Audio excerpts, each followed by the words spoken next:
As a person, you develop at your own pace, learning new skills and becoming an all-round better human as you go. Cars do something similar, albeit with human assistance.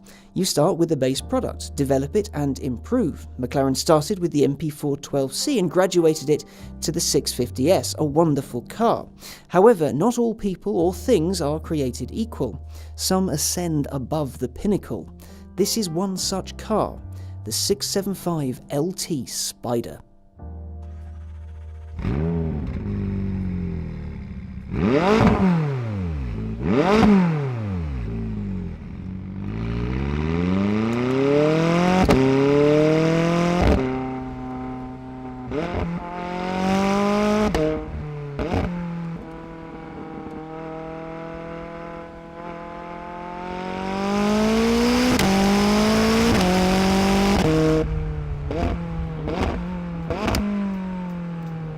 The 675LT Spider isn't just an upgrade of the 650S.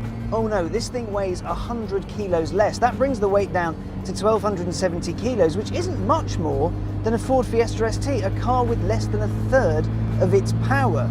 Also, a third of the components in here are different from what you get on the 650S.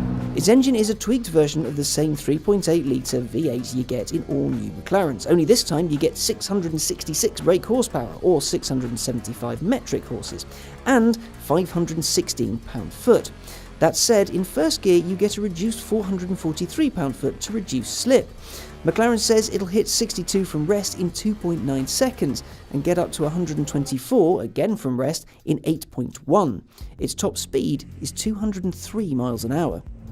Now, those engine tweaks aren't actually tweaks. 50% of the engine is different. You've got modified cylinder heads and new lightweight conrods and things like that. Basically, they've managed to free up the extra power within the engine by changing many things in many complicated ways. Now, what about all that LT stuff? Well, LT stands for long tail, which is a McLaren thing. The first LT was the F1. McLaren only made a few of them. Their name derived from their long tails, obviously. The LT in the 675's name, well, it's more of a statement of intent than an actual thing. I mean, yes, the 50% bigger wing/air brake thing is a little bit longer, and the new exhausts do poke out a little bit further. However, it's not really that long in the tail, but it is, like the original long tail, super powerful, super fast, and super rare. The Spider came about because the LT Coupe's customers couldn't get enough of them. It was limited to 500 units, as is this, and they're all gone, so sorry if you wanted one. You want hardcore? Well, you've got it. To get rid of that 100 kilos, McLaren's used carbon fibre pretty much everywhere, so that new splitter at the front, the side skirts, the wing. As ever, the McLaren carbon monocell is here, and interestingly, even though they took the roof off, they didn't need to add any extra tensioning because this tub is so damn strong. There is a weight difference between the Coupe and the Spider, and that's 40 kilos, and the reason that that's 40 kilos is because that's how much the roof mechanism weighs. On the wheels front, you've got 19 inches up front, 20s on the back, all shod in Pirelli Trofeo R rubber. Nice and grippy and, well, all kinds of wonderful. Now, there are a number of wheel options you could have. The ones that are on here are the lightest weight of all of them. That helps get that extra 100 kilos off of the car's curb weight, as does losing the air conditioning. You can have it back as a no-cost option, but if you want the lightest weight car imaginable, well, I'm afraid you'll have to live without.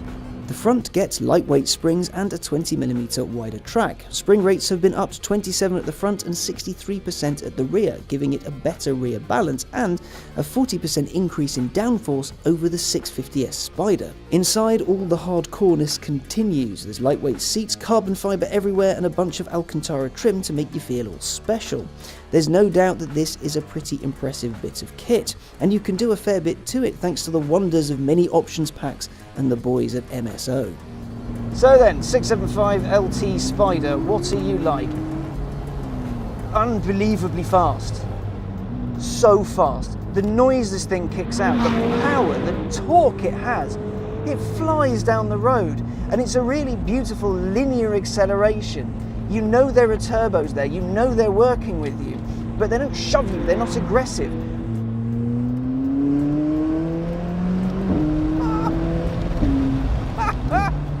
So I haven't had an enormous amount of time to get my head around it.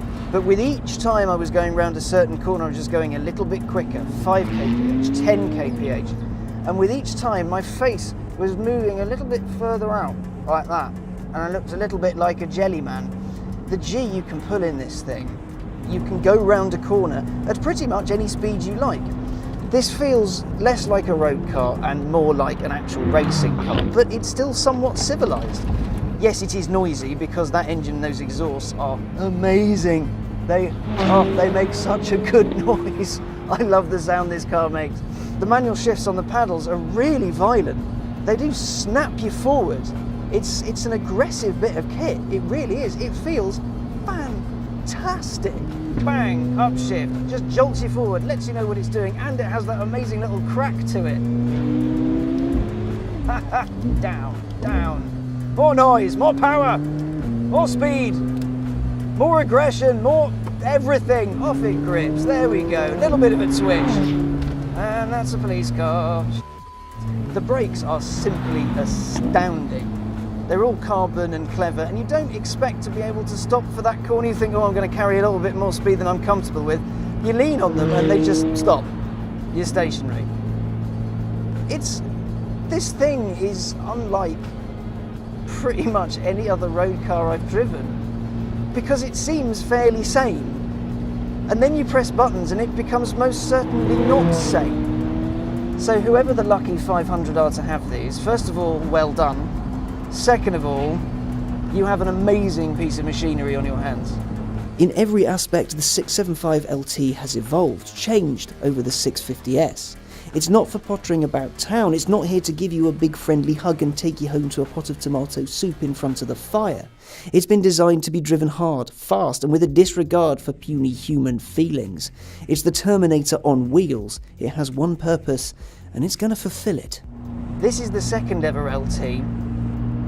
Bring on the third and the fourth and the fifth and the sixth and the seventh and the eighth, and you get my drift. What a car.